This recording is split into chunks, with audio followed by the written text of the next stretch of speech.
two, one, two, three, four.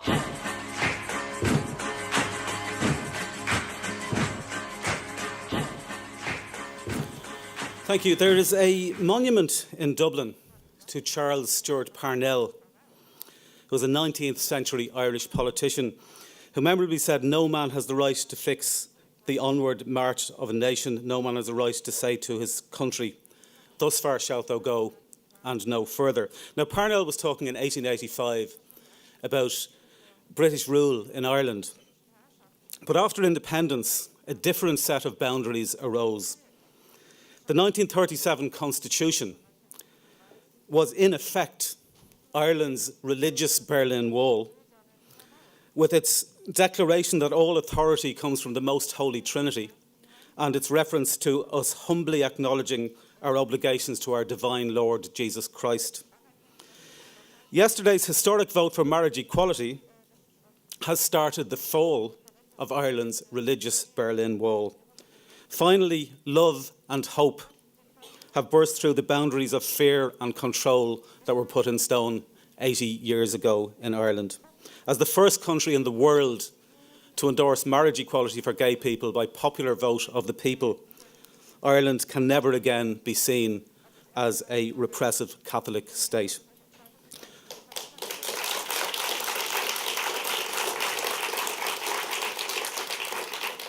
I'm looking forward to flying back home tomorrow to a better Ireland, a more compassionate Ireland and a more equal Ireland than the island that I flew out from on Friday to come to here after voting.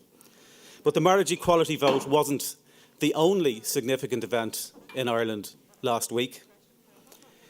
In 1979, in a seaside village in County Sligo in Ireland, the IRA blew up a fishing boat and murdered the elderly English Lord Louis Mountbatten, who was the great-uncle of Prince Charles of England, along with Baroness Doreen Brabourne and two children aged 14 and 15. It was one of the more significant murders of the IRA campaign in Ireland. This week, a few short decades later, Prince Charles of England visited Ireland, visited the site of that atrocity. And later on his visit to Ireland, he shook hands with Gerry Adams and Martin McGuinness, two of the leaders of the IRA who had murdered his great-uncle back in Sligo. And like the marriage equality vote, those handshakes would have been considered unthinkable just a short period ago. Like the marriage equality referendum, it was a referendum in 1998 that formalised a change in Irish thinking that had been bubbling under the surface for years, when an overwhelmingly 94% of the Irish people endorsed in referendum the Belfast Agreement that ended the euphemistically described troubles in Northern Ireland.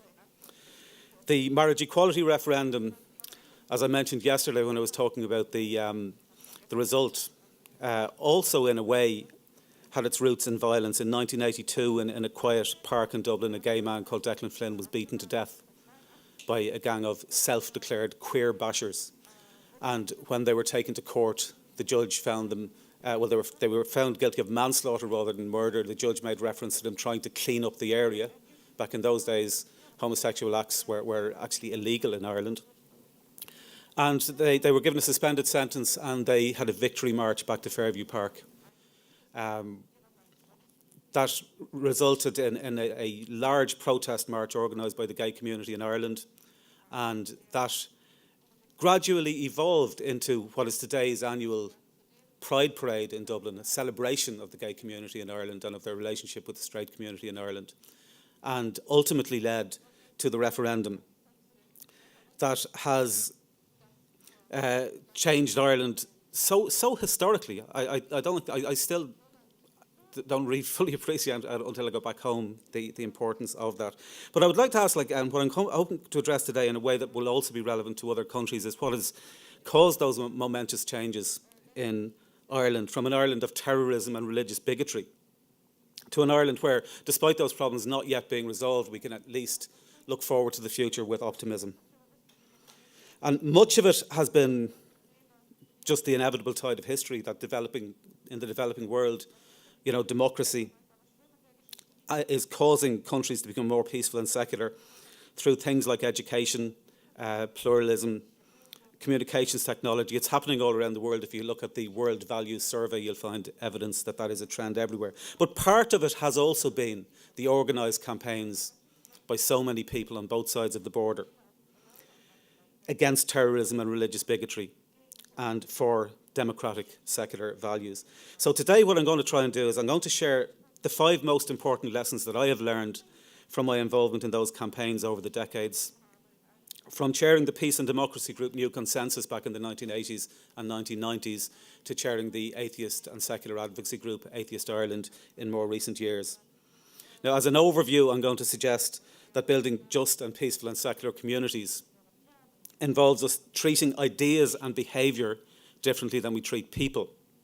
We should robustly challenge harmful ideas and behaviour, but we should respect the people who hold those beliefs that we find harmful as people.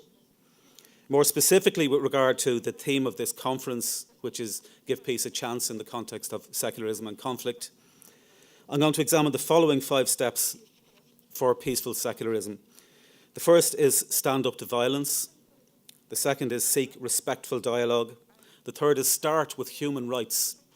The fourth is be proactive in politics. And the fifth is to establish secular schools. Now, all of those 5 steps have been common to both of the major campaigns that we have been involved in Ireland. First of all, for peace and democracy and against terrorism, and more recently for secularism.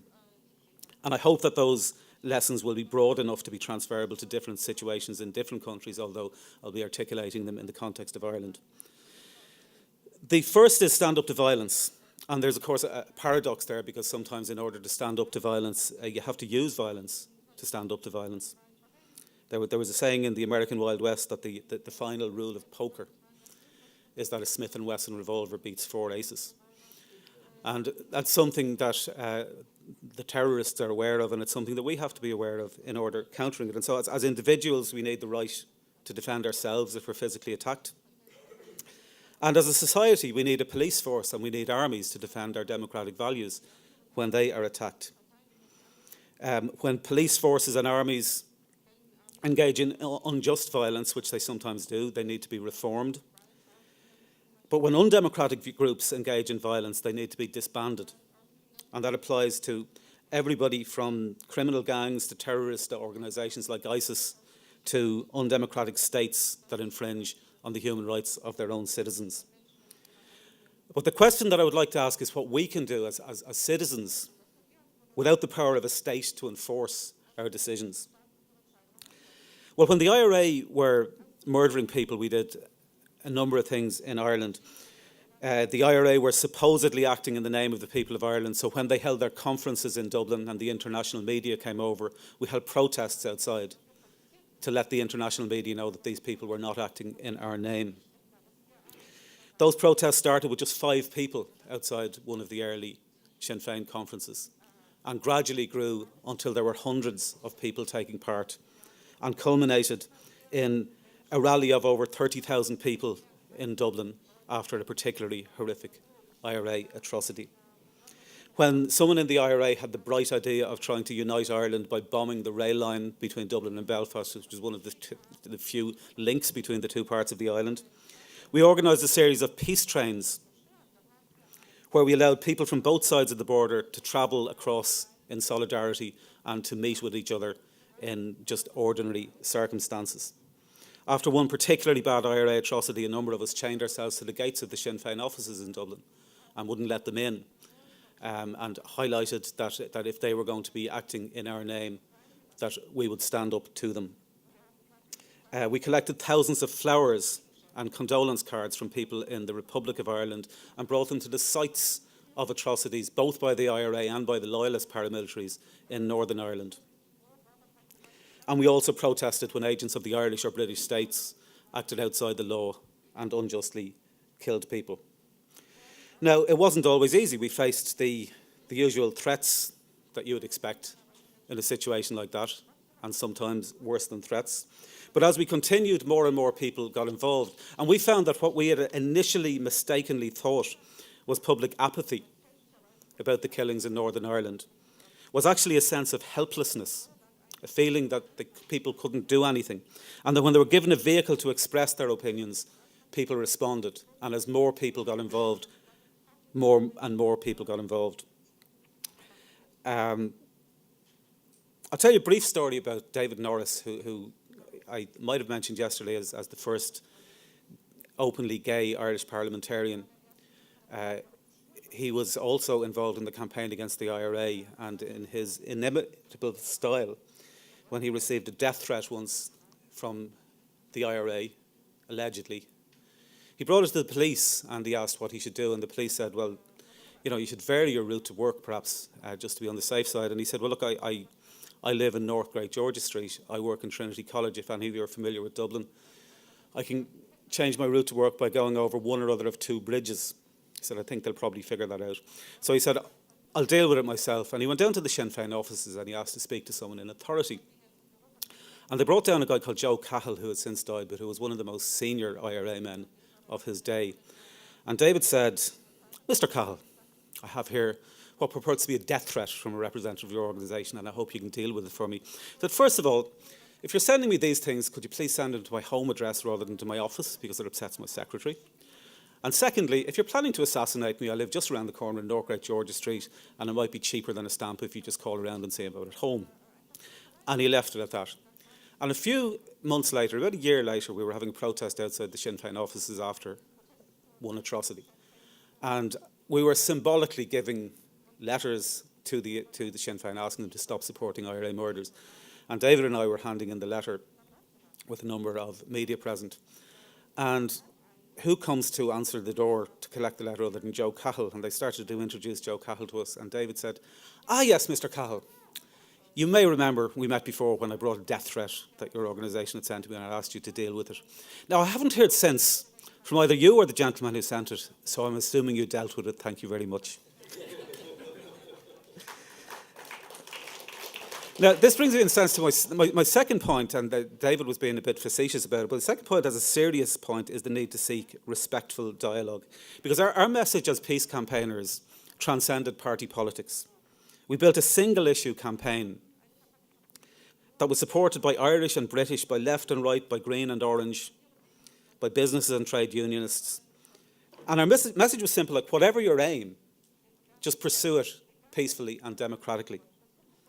And we didn't promote any particular political outcome, whether it be United Ireland or a maintenance of the union with Britain, but we promoted the principles upon which a democratic solution should be based, which included an end to terrorism and promoting principles like mutual respect and civil liberty and freely given allegiance to whatever institutions of state may exist. And those values were eventually reflected in the Belfast Agreement of 1998, which was overwhelmingly endorsed by referendum on both sides of the Irish border. And that agreement came about not by violence, although standing up to the violence was an important part of it, but it came about by complicated, patient work in bringing about respectful dialogue, respecting the right of people to hold views and aspirations that other people found repugnant, as long as they were promoted peacefully and democratically. And even starting that dialogue was difficult, because a lot of people on a lot of sides confuse dialogue with surrender. And it's a difficult thing to get a start on. But it's not the case, because you can firstly you can talk to people without negotiating with them, and secondly you can negotiate with people without surrendering to them. And the formula that was used in the Belfast Agreement was starting off with what were described as talks about talks, where the ground rules will be established for dialogue. Ground rules such as nothing is agreed until everything is agreed, which gives people the space to agree things that without feeling that they were giving away too much without getting anything back. And similarly with Atheist Ireland, we believe strongly in respectful dialogue. We'll robustly criticise ideas and behaviour, and we're quite prepared to offend people, including through blasphemy, through opposing the blasphemy laws. All ideas and behaviour should be open to robust challenge, including ridicule, if people want to ridicule religious or other ideas. Our position is that you have rights, but your beliefs don't. But we combine that with constructive dialogue with individual Christian and Muslim activists and groups, many of whom we recognise believe just as strongly as we do that what they're doing is morally right. Because if you believe that something is sanctioned or indeed mandated by the creator of the universe, that's a pretty strong motivating factor for engaging in it. And you need to have some amount of subtlety if you actually want to move beyond that instead of just criticising it. One of our more surprising allies in Ireland in some of our campaigns is the Evangelical Alliance of Ireland. Because, like atheists, they're discriminated against in what is still a mostly Catholic Ireland at institutional level. They recently published a book about the referendum, which they opposed, and I contributed content to that book. We also had a debate that we hosted ourselves about the same-sex marriage referendum, at which we invited speakers from both sides and gave equal time to both sides with a neutral chairperson in order to encourage constructive dialogue. The other thing that I think is very important in today is the internet. The internet has changed how we communicate, not necessarily for younger people, but for those of us of a pre-internet age. It has revolutionised the way that we communicate. And many of those changes are helpful. You know, we can form new communities of shared interest. We can energise campaigns. And we can subvert attempts to silence dissent. But some of the changes are not helpful. In particular, people writing on the internet can become desensitised to the fact that they're communicating with real people with real feelings. And this includes bloggers within our own community. We would never have reached the Belfast Agreement or the marriage equality referendum if we had announced that we hate and despise Christians, if we'd made outrageous allegations against people, or if we had called people fuckheads and wankers and lunatics. We wouldn't tolerate behaviour like that from our children, and we shouldn't tolerate it from our adult colleagues. When we get into dialogue, we should start with human rights. And Atheist Ireland, in fact, bases all of our policies on a foundation of international human rights. We believe it's the closest that you can get to an objective foundation upon which to build other policies about what is desirable. Because human rights are not lofty aspirations. They're the rock-bottom minimum standards that we should expect to be starting from without having to campaign on. Human rights standards are difficult for our opponents to argue against because they're not merely our personal preferences. And if we find ourselves disagreeing with some of the international human rights standards, we should ask ourselves, is it possible that we are mistaken and that the human rights standards might be better than what we think is best? In 2 weeks' time, Atheist Ireland will travel to Geneva, where the United Nations will be examining the Irish state about its human rights obligations under the International Covenant on Economic, Social and Cultural Rights. And we'll be briefing the committee before it questions the Irish state, and we'll also be giving the committee real-time analysis during the questioning of the Irish state. And we'll be able to correct in real time incorrect answers that Ireland is giving to the United Nations. It's the second year that we'll have done this, following our successful interventions in Geneva last year, when Ireland was being questioned by the UN Human Rights Committee under a different treaty, which was the International Covenant on Civil and Political Rights. And at that time, the UN Committee told Ireland that it was breaching fundamental human rights of atheists, and indeed of minority faiths, including freedom of conscience, equality before the law, freedom from discrimination, very fundamental rights, as raised by Atheist Ireland in our submissions to the committee. And as with many of our campaigns, we'll be travelling with allies from other human rights advocacy groups in Ireland, including campaigners against poverty, campaigners against discrimination against other minority groups, and campaigners for abortion rights in Ireland, of which Atheist Ireland is one and is quite prominent. Now, last year, as well as getting many important decisions in our favour with regard to secular issues, including religious discrimination in schools and hospitals, including religious oaths for high office and including the blasphemy law in Ireland, the UN Human Rights Committee also made a significant point to Ireland that applies just as much to other countries. During that session, Ireland told the UN Committee that the reason that it denies pregnant women in Ireland the abortion rights that they are due under the Covenant was because the government was expressing the will of the Irish people as expressed in referendums. There's another clause in the Covenant that says that the people have the right to express their will. And the UN Human Rights Committee told Ireland that this was a completely unacceptable reason to deny women their right to an abortion. It said that human rights cannot be denied by majority votes in Parliament or referendum because the whole point of human rights law is to protect individuals from the tyranny of the majority.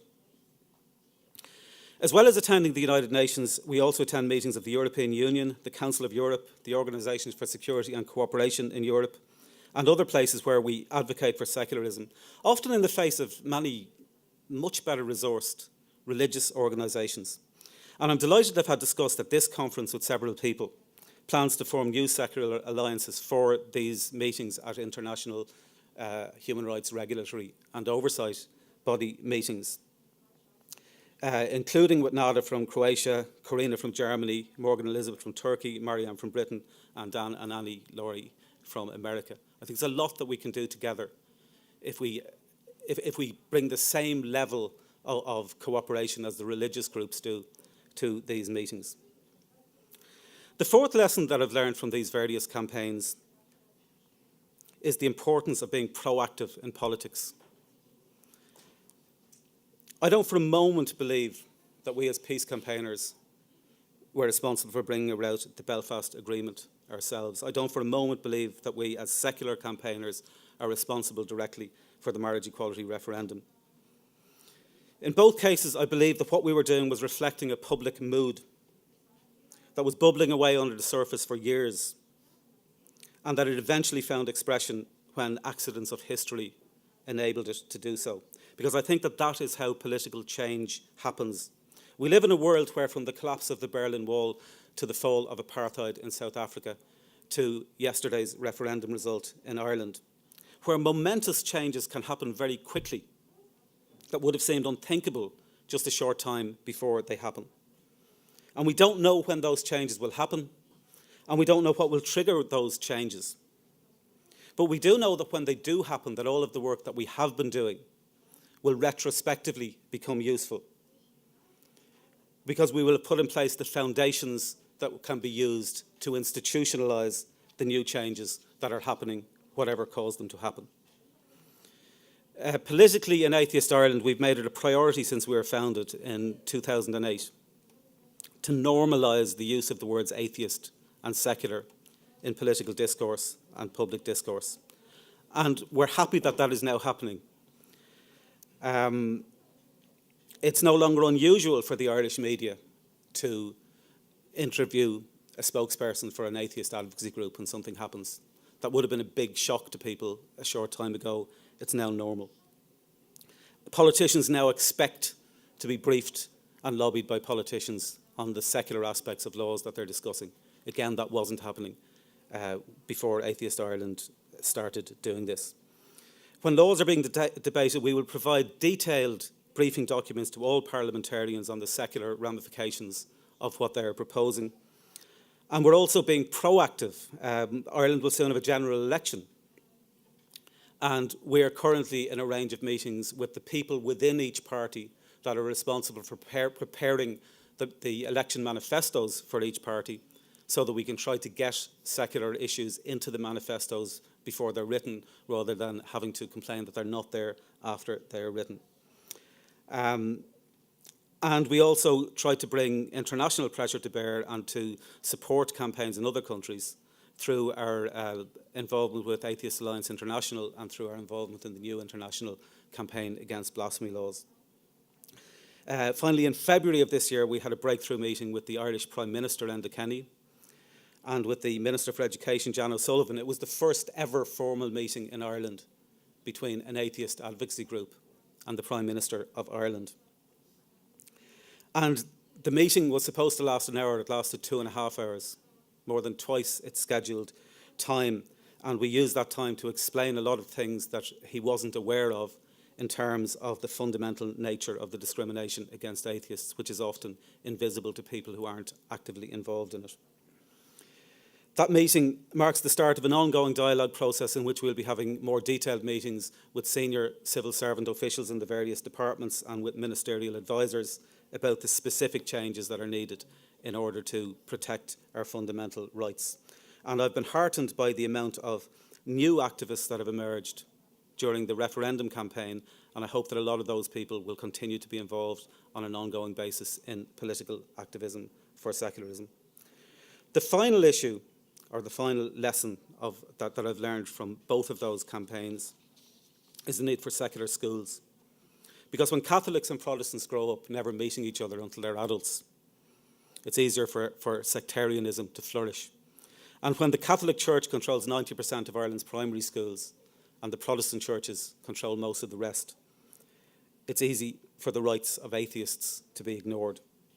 And when Atheist Ireland met the Irish Prime Minister and the Minister for Education, we brought with us an atheist parent and an atheist teacher and an atheist pupil to explain firsthand the discrimination that they face in Irish schools. The parent told of his problems getting his child into the local school, where the principal told him that your child is a Category 2 boy, which is not a Catholic, and that they might have a place for him after they check if there are places left after all the Category 1 boys who are Catholic have applied. That's the level of discrimination that we have to face in Irish schools. We heard yesterday about Toledo during the talk on Islam and Christianity in Europe.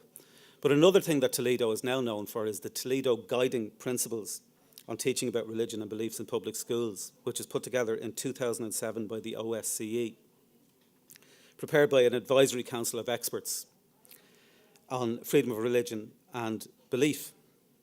And those principles focus on the educational approach to promote teaching about different religions and belief in an objective and critical and pluralistic way, as opposed to teaching religion and religious instruction in a specific religion or belief. And the only OSCE state that has rejected the Toledo Guiding Principles is, unsurprisingly, the Holy See. Now, we don't want to opt our children out of religious education, which is pretty much the only option that we have at the moment. We want to opt our children into an education that is objective, critical and pluralistic. We've had enough of a primary school curriculum that tries to promote the moral and spiritual development of our children through religious education, because that breaches our constitutional and our human rights.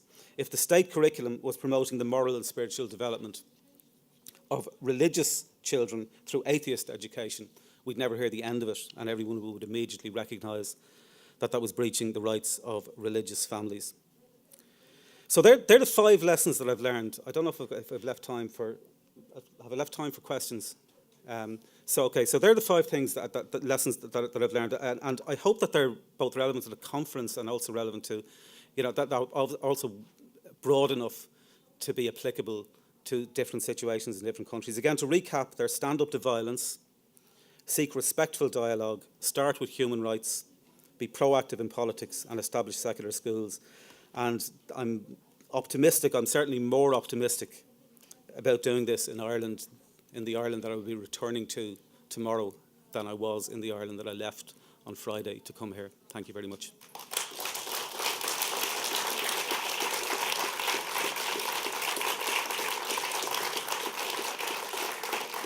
Do I have time to explain what those pictures are? Yeah. Okay, some of these are self-explanatory. That's our, yeah. Okay, this is us attending the OSCE, which is the Organisation for Security and Cooperation in Europe. They have a human rights implementation meeting every year in Warsaw. We've attended it for the last 4 years, and we hope that we'll get more atheist groups coming with us to this in future years. because there are quite a lot of religious advocacy groups there. This is one of our many Atheist Ireland information tables. We do this once a month in various places around the country, so that will be several times a month around the country, where we don't approach people to give them information, but we just have a table with information. If people approach us, we'll explain to them what it is that we're about, what atheism is and what secularism is. This is us meeting a group of students that were coming over from Denmark, and we do this regularly in terms of both meeting youth groups and meeting groups coming from abroad to just talk about the differences between various countries and places with regard to secularism. This is our meeting with the Taoiseach, Enda Kenny, and the Minister for Education, John O'Sullivan. And what's significant about this meeting, this picture, by the way, this is quite a significant picture for what isn't in it. You'll recall that I said that we had a teacher and a pupil at the meeting as well. They had to stand out of that picture because they were afraid legitimately that if they were seen to have been complaining about the discrimination that they faced, even to the Taoiseach, which is our Prime Minister, that they could face further discrimination in their schools. And the Prime Minister couldn't even say to them, well, we'll stop that from happening because they're legally allowed to discriminate. So what is a day that should have been a proud moment, certainly for a pupil in a democracy, however cynical you are about politics, it should be a proud day for a school child to be meeting the Prime Minister of their country. In Ireland, when they meet the Prime Minister of the country in these circumstances, they have to stand out of the photograph. This was our international conference on empowering women through secularism 2 years ago, which was a great success, and from which we have a series of policies on empowering women that we use as part of our lobbying documents, both in Ireland and internationally. That's just our logo. That's actually our press conference recently about the referendum. That was the World Atheist Convention that we hosted in Dublin in 2011, which was the convention at which the newly restructured Atheist Alliance International was relaunched. And this is yesterday here, when some of the people here were hearing the results from the Irish referendum. That's it. Thank you very much.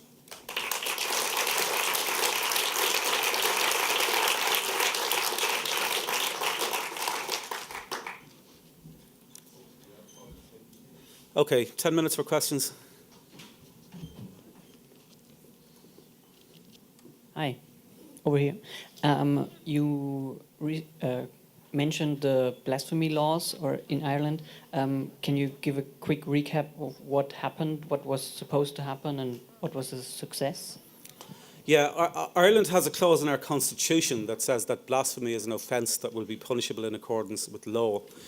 The only time that it was tested, it was found to be unenforceable because there was no definition of what the offence consisted of.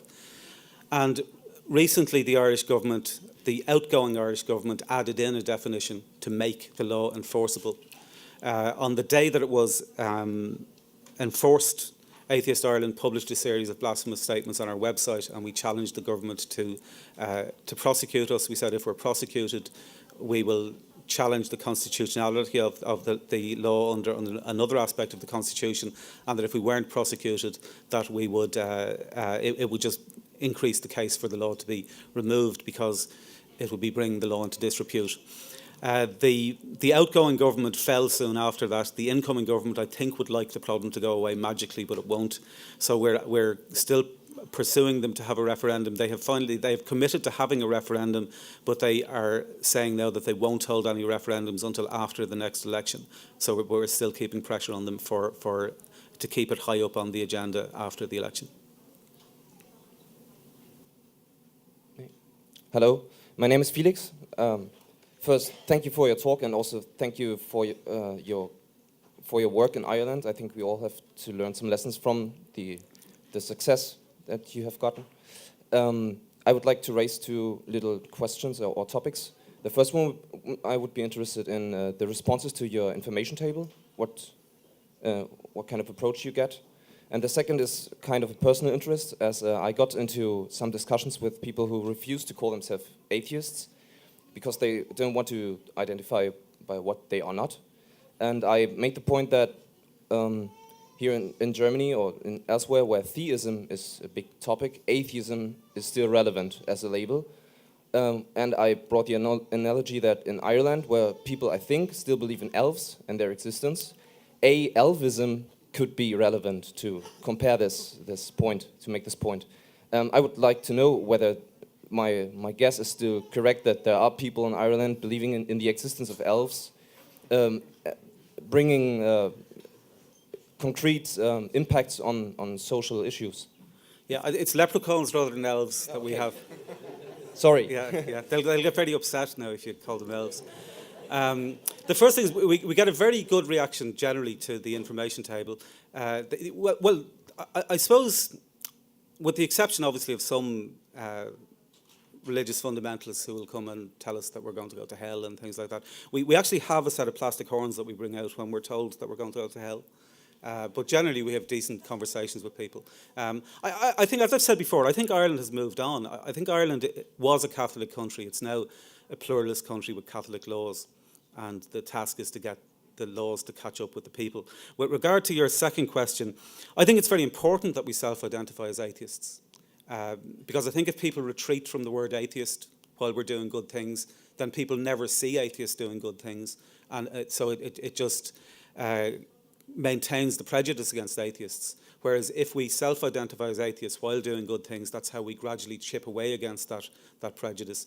In terms of the atheist being just, not, and like the analogy that I've heard used as well is that atheism is like not collecting stamps, and that you don't have conferences about not collecting stamps. But my response to that is that if the majority of people in the world believed that the post office created the universe, and that you had to consult your stamp album before you passed laws, then you would have organisations dedicated to not collecting stamps, and you would have conferences dedicated to not collecting stamps. Because ultimately, theism is as much a claim about morality as it is a claim about reality. And therefore, atheism is also an assertion about morality as well as reality. It's saying that morality is natural and doesn't come from supernatural sources. And that's not just a coincidence thing. Like, that necessarily follows from being atheist, that you don't believe that morality comes from gods, and that's a significant position to have in a world where most people believe the opposite.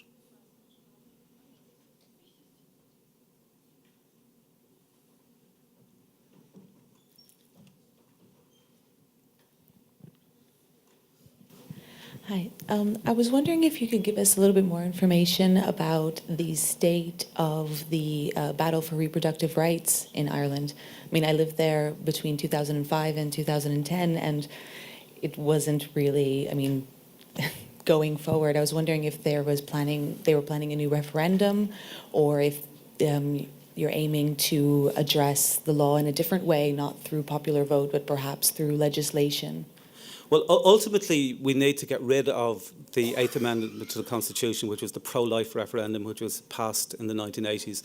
Now, the purpose of that, which was brought in by Catholic campaigners, was to make abortion unconstitutional as opposed to just illegal.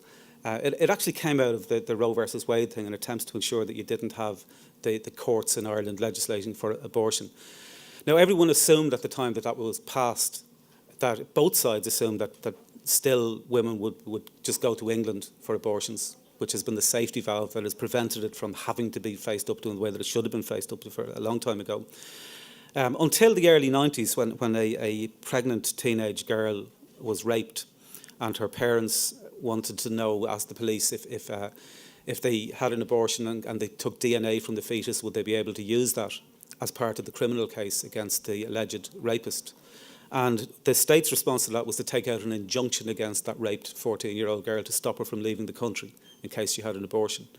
And that caused a public outcry, which resulted in essentially in a rollback on the abortion ban, where it was found that you could have an abortion if there's a direct threat to the life as distinct to the health of a pregnant woman, and that threat could include the threat of suicide, because this particular teenage girl was suicidal.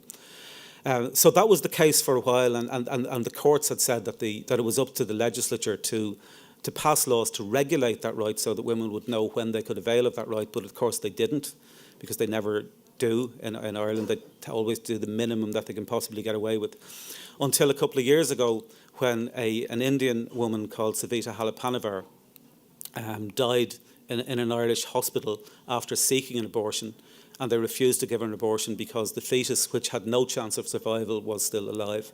And Savita unfortunately died. There was another outcry about that, and the government finally legislated to regulate how you can avail of that right. But what they did again is they just did the absolute minimum that they could get away with, consistently with respecting the constitutional rights that have been established in the court case. So where we are now is that there is a broad campaign, the abortion rights campaign, of which Atheist Ireland is a member, that is campaigning for the repeal of the pro-life amendment. It really that has to be done. Repealing that would bring us into a situation where the government could legislate on the basis of just the health condition of a pregnant woman and the bodily autonomy of a pregnant woman, rather than on these laws. And so I mean, that's where we are. I don't know how long it's going to take. What I will say is that I was terrified that if we lost the referendum on marriage equality, that would be the end of any hope of getting legislation or a referendum on abortion for decades. But the fact that we've won that, as well as it being important in itself, I think keeps the possibility in fact, I think makes the possibility more likely of us getting an opportunity to repeal the 8th Amendment. Okay, thank you very much.